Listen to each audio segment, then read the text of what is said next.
Did you know pickleball is the fastest growing sport in the nation for the fifth consecutive year in a row? 48.3 million adults have played at least one game of pickleball in the last 12 months. Did you know that pickleball has also resulted in $500 million of medical expenses in the last year? What if I told you through preventative strengthening, a solid warm-up, and some education, we could greatly decrease your risk of injury?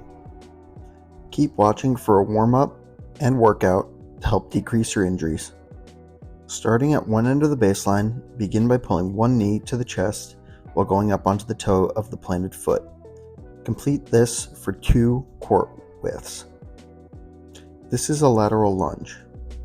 Starting at one end of the baseline, with your feet slightly wider than shoulder width apart, sit back onto your right heel while keeping your left leg straight and rotating the leg onto the heel.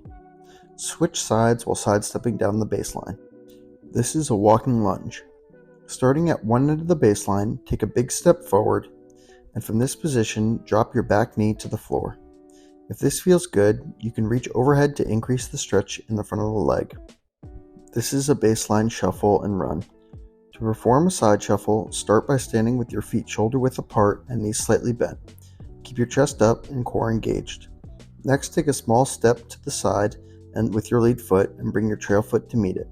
Continue to shuffle sideways in a controlled manner until you reach the baseline. Run forward to the kitchen and complete a side shuffle, and then once you reach the baseline, complete a back shuffle. This is a cross-body stretch and arm circles. For 30 seconds, complete a cross-body stretch where you pull your arm across your body while keeping your shoulder blades still. You should feel a pull in the back of your shoulders. Follow this up with 30 seconds of arm circles in a counterclockwise and clockwise position. This should not be painful. To finish your warm-up, finish with 30 seconds of hops.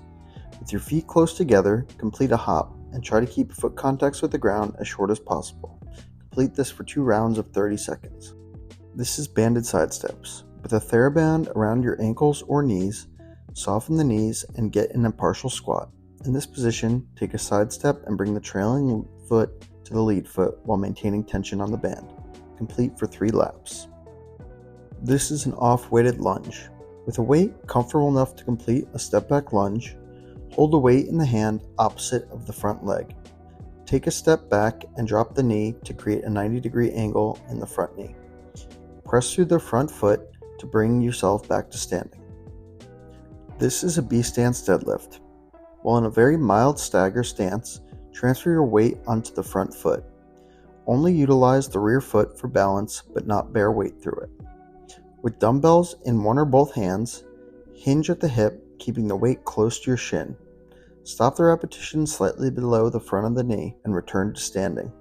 This is a single arm chest press. While lying on a bench, find a dumbbell that allows you to complete 8 repetitions. To minimize the risk of your shoulder injury, maintain a 45-degree angle from your body to your elbow. When you press, you can keep the non-working arm out to improve your balance. This is a single arm row. With one arm being used to stabilize against a bench or a table, hinge at your hip so your torso is at 45 to 60 degrees from the floor. From this position, extend your arm with the weight in hand, and now from the bottom position, pull your elbow back until it is in line with your body. Slowly lower from this position in a controlled motion.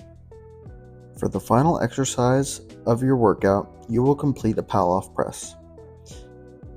In the starting position, get into a partial squat, and with a band or cable at your side, pull the cable to the middle of your body. From this position, press out and hold, resisting rotation for 10 seconds.